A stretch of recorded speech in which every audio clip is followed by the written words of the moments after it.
రంపచోడవరం బాలికల గురుకుల కళాశాల నందు ఇంటర్ విద్యార్థులను వివిధ కారణాలను సాకు చూపి క్రమశిక్షణ పేరుతోటి గుంజీలను తీయించి వేధించడంతో కొంతమంది విద్యార్థులు అస్వస్థతకు గురయ్యారు. రంపచోడవరం ఏరియా ఆసుపత్రిలో చికిత్స పొందుతున్న విద్యార్థులను రంపచోడవరం మాజీ ఎమ్మెల్యే నాగులపల్లి ధనలక్ష్మి పరామర్శించారు. అనంతరం బాలికల గురుకుల కళాశాలను ఆమె సందర్శించారు. అక్కడ విద్యార్థులతో మాట్లాడి వారి యొక్క సమస్యలను అడిగి తెలుసుకున్నారు. క్రమశిక్షణ పేరుతో వేధింపులకు గురి చేస్తున్నారని కన్నీటితో ఆవేదన వ్యక్తం చేశారు.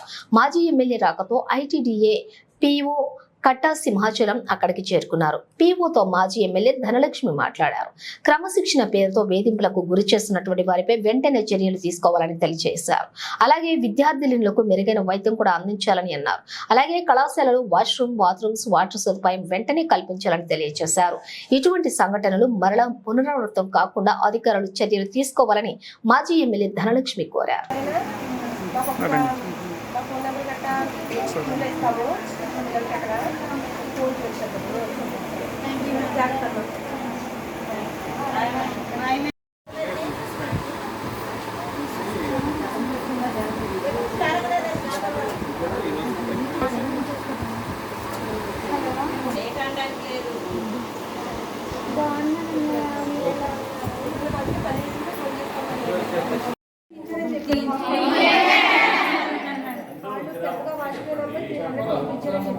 చాలా మంది 300-200 తీశారు మేడం.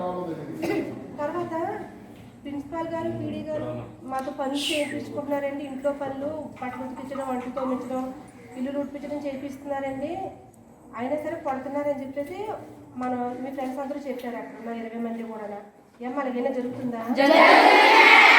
ఇంట్లో పట్టు ఉతికించడం, వంటలు తోమించడం ఇలాంటివి చేయించుకుంటున్నారు వాళ్ళ ఇంట్లో గుడ్లు కూడా తిడతారండి అని చెప్పి చేస్తామని 2 hours నీళ్ళు చేంజ్ ఉంచేసారు మేడం. ఇప్పుడు ఇలా ఎక్కువైంది. ఇప్పుడు సెకండ్ ఇయర్లో బాగా వచ్చింది. ఇప్పుడు మీరు పెద్ద పిల్లలు మొదలు హై స్కూల్ స్టేజ్లో ఉన్న పిల్లలే, ఎలిమెంటరీ స్కూల్ ఉన్న పిల్లలే మనం కొట్టకూడదు.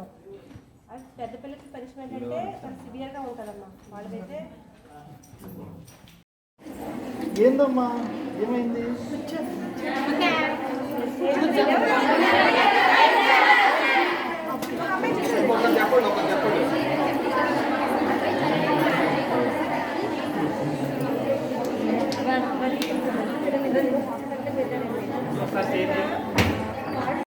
గదిలో కూడా చూపిస్తారండి అని చెప్పి చెప్తున్నారండి. అలాగ కూడా చేపిస్తున్నారు. చేస్తాము మీకు ఇమీడియట్గా. మీకు అర్థమైందా? మీకు తెలియదు. మార్నింగ్ ఎవరైతే మీ ఫ్రెండ్స్ ఉన్నారో వాళ్ళందరినీ కూడా నేను విజిట్ చేశాను. మీకు అర్థమైందా? వాళ్ళందరితో మాట్లాడాను. ముందు చదువుకోండి అమ్మా, ఓకేనా? ఒకటి మీకు ఏదైనా వస్తే పీఓ ఆఫీస్కి రావద్దన్నారా మిమ్మల్ని? పీఓకి ఫోన్ చేయొద్దని చెప్పారా? సార్ నెంబర్ చెప్తారు తీసుకొని మొత్తం అందరూ మీకు అర్థమైందండి. ఆల్రెడీ రోడ్లో పంపించుకోగలం. వెనకాల మీ పిల్లల్ని, మీ కుటుంబాన్ని మీరు చూసుకోగలుగుతారు. అర్థమవుతుందా?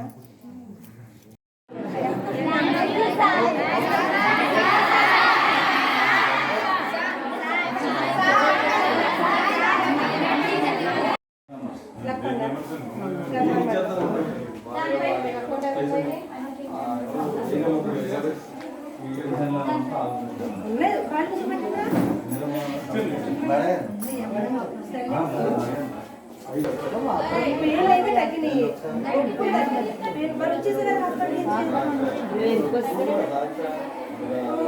నేను చెప్తాను మరి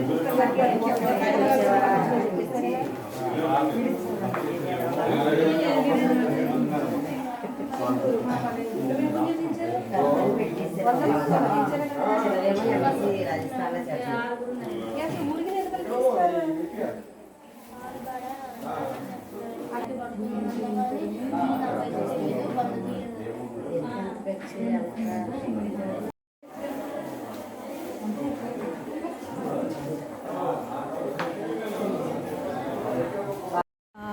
$100 నుంచి $300 గుంజీలు తీయించడం వల్ల వాళ్ళకి కాల్ పెయిన్స్ వచ్చినాయని చెప్పేసి హాస్పిటల్ అడ్మిట్ అయిన విషయం మాకు తెలిసింది.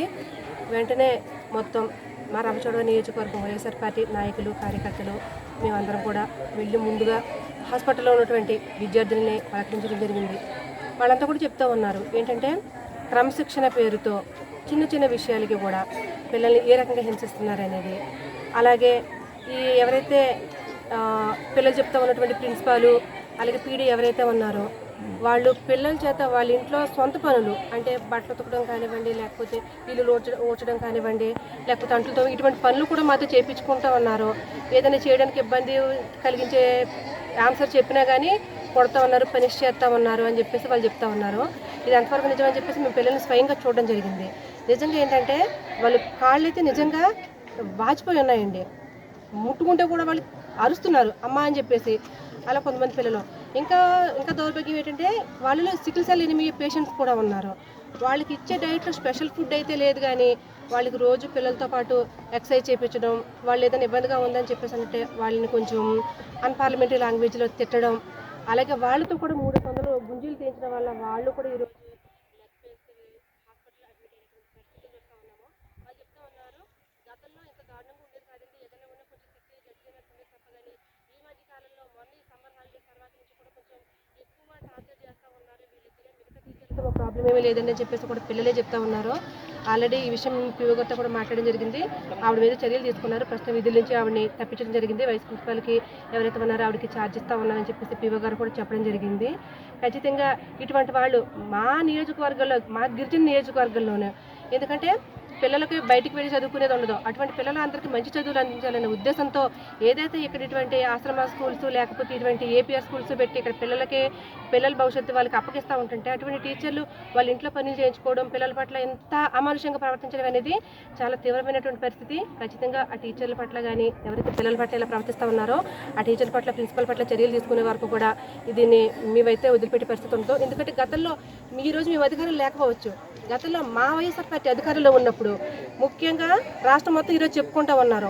పిల్లల చదువుల కోసం కానీ, పిల్లల ఆరోగ్యం కోసం కానీ, పిల్లల భోజన విషయంలో కానీ, వాళ్ళు తినే ఫుడ్ కూడా వాళ్ళకి బలమైన ఆహారం ఇవ్వాలనే ఉద్దేశంతో పిల్లల గురించి, ఎందుకంటే ఈరోజు పిల్లలు వాళ్ళ ఎడ్యుకేషన్ బాగుంటే రేపు పొద్దున్న మంచి సమాజం నిర్మితమనే ఉద్దేశంతో మన మాజీ ముఖ్యమంత్రి వెళ్ళి జగన్మోహన్ రెడ్డి గారు ఎంతో ముందు చూపుతో, ఎంతో మంచి ఆలోచనతో గత 5 సంవత్సరాల కాలంలో కూడా, గత 5 సంవత్సరాలు వైఎస్ఆర్ గవర్నమెంట్లోని పిల్లలు స్కూల్లో ఎంత ప్రశాంతంగా ఉన్నారో ఈరోజు మనం చూసుకున్నట్లయితే ఈ ప్రభుత్వం వచ్చిన 4 నెలల్లో మన రాష్ట్రంలో ఎన్ని జిల్లాల్లో పిల్లలు ఈరోజు కనీసం ఫుడ్ కూడా సరిగా ఉండట్లేదు, సౌకర్యాలు సరిగా ఉండట్లేదు అని చెప్పేసి ఎంతమంది పిల్లలు రోడ్డు ఎక్కారో మనం చూస్తూ ఉన్నాము. గత 5 ఏళ్లలో జరగలేనటువంటి ఎన్నో పనులని ఈ 4 నెలల కాలంలోనే మనం చూస్తూ ఉన్నాము. పిల్లలకు సరైన ఫుడ్ ఉండడం లేదు, సరైనటువంటి చదువు ఉండడం లేదు, సరైనటువంటి బాధ్యత ఉండడం లేదు. అటువంటి పరిస్థితులు మనం చూస్తూ ఉన్నాము.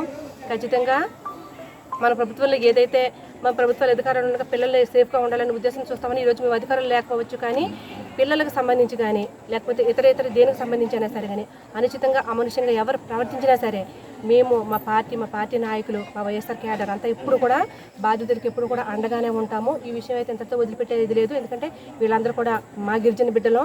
ఖచ్చితంగా మా గిరిజన బిడ్డలకి ఇటువంటి పరిస్థితి వచ్చినప్పుడు ఖచ్చితంగా అవతల వ్యక్తి ఎవరైనా సరే కానీ అల్పి పోరాడడానికి మేము అందరూ కూడా సిద్ధంగా ఉన్నామని చెప్పేసి మీకు అతను తెలియజేసుకుంటాము. Thank you.